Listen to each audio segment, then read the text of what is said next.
Velma Beauty will undergo a major brand revamp. And I want you to be the face of that brand. Kailangan ko munang pag-isipang mabuti bago ako magdesisyon. I had nothing to do with Helena's death. It was a suicide. Wala ka talagang ginawa nung nalaman mo na may nangyari sa amin ni Helena? How dare you doubt me? She saw me at the roof deck. But I know, and God knows, that I didn't kill Helena. Kaya ibabalik ko sa yung tanong. You raped Helena, didn't you? Because you can't be more powerful than me and your mother. Kaya pinipilit mo yung sarili mo sa iba. Magiging CEO ka ng Velma Beauty? Gawin mo abutin yung inaw ng akin. Pwes gawin natin yung kasama. Velma Beauty. Together. Bitawan mo ko! My hands are tied. Kakausapin ko si Mama. No! Bitawan niyo ako! Kapal na mukha niyo! Si Miss Velma! They succeeded in ruining me. My protege, my mother-in-law, even my own husband nagdududa sa akin. Miss Velma, you have to help yourself, okay? Hello, Migoy. Kamusta? Anong balita kay Alex? Nakita na ba siya? Nasunog ang storage area ng bar kaninang madaling araw. Nadamay ang mayari. Alex Jump? Yes, ma'am. Got me so frustrated. Thinking I can't make it. All the efforts that I put out, my ideas just get shut down. It's a shame dahil mananagot kayo.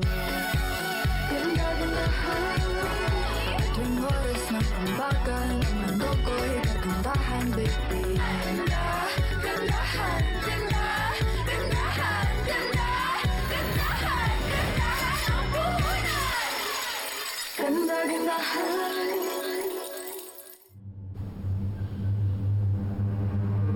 Chief, paano po nangyari yung sunog? Initial impression, may nagligtig gasol. Siguro may nagsindi ng apoy, kaya kasunog sa area.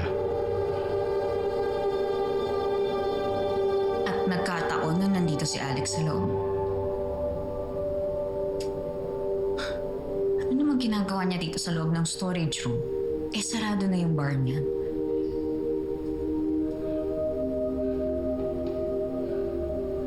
Hindi aksidente to. May gumawa nito sa kanya. Unang-una, hindi may iwan ang may-ari ng bar sa loob ng storage room. Pero bakit dito siya nakita nung nangyari yung sunog? Maaaring makatulong po, malalaman natin kung saan at anong ginagawa ni Mr. Jiang bago naganap ang insidente. Tumawag siya sa akin. Nabanggit lang niya yung pangalan ni Eddie. Tapos biglang naputol yung tawag. Isang Eddie lang naman ang kilala namin pareho.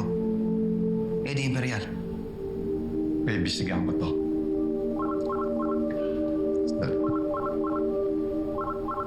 If Sixto. Ano? Ibig sabihin na tapos na ang investigasyon. Pero sir, hello? Sir? Sir?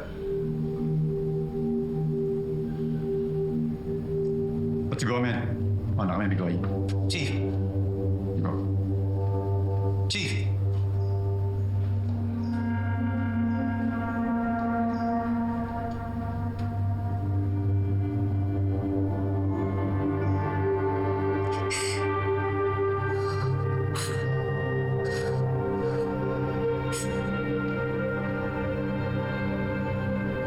Alex is not stupid.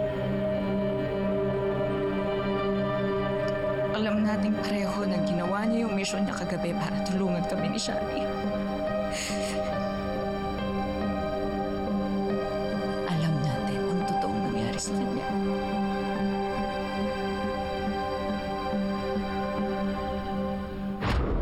I need to say, I know that Eddie and Velma are up to something, and I want to find out what it is. I will call you later. Alex, you don't need to get yourself involved with my problems. It's too dangerous.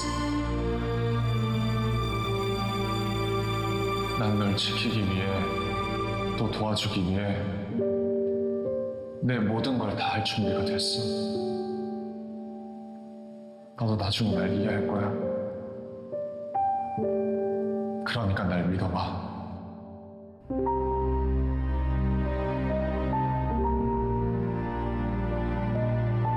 같이 만나.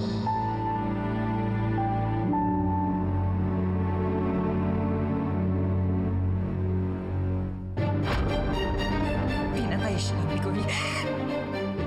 Pinatay si Alex. Alam ko. Pero Noreen, ang hirap mag-akusa. Wala tayong ebidensya.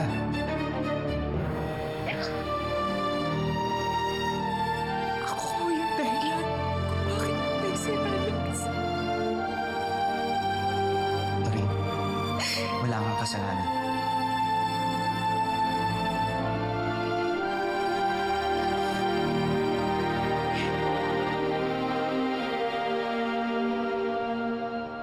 Chairman Jiang, I have terrible news. It's about your son, Alex. He died in an accident last night. There was an explosion at his bar. Something to do with the gas leak. Unfortunately, he was there when it happened. I'm so sorry for your loss. Now, if there's anything I can do for you, if you wish, I can take care of everything here. I see.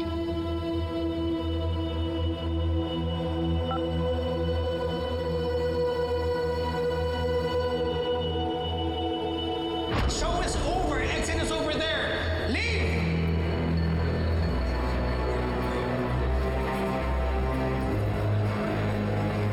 Boss, nakalis na yun na rin.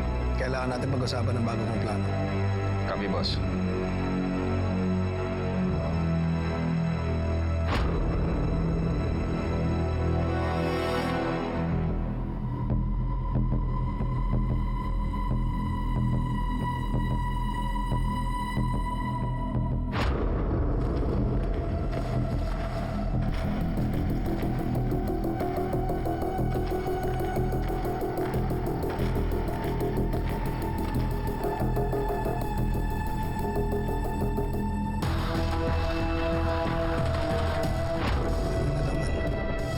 Pagkatapos ng nangyari kanina, ayoko na manipagong problema.